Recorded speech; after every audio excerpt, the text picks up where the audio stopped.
kebijakan Presiden Amerika Serikat Donald Trump terhadap tarif impor sebesar 32% dinilai pengamat ekonomi akan berdampak pada perekonomian Sumatera Selatan. Namun tidak secara signifikan lantaran Amerika Serikat bukan negara tujuan utama impor dari Sumatera Selatan.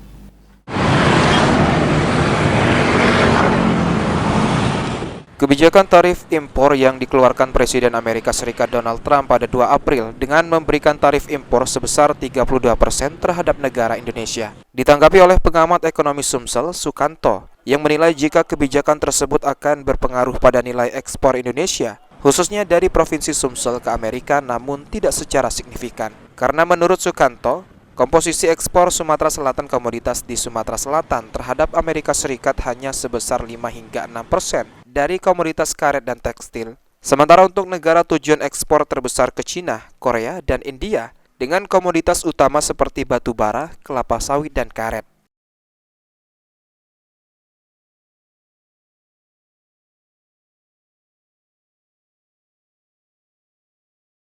Ini merupakan momen juga bagi kita untuk melakukan hilirisasi.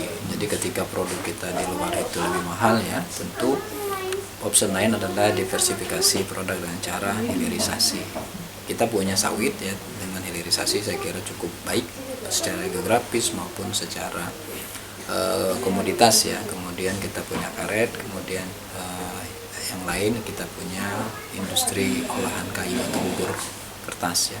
Jadi saya kira dengan adanya pembatasan atau kenaikan tarif tadi, kita bisa mempush untuk melakukan hilirisasi terhadap produk-produk unggulan kita itu.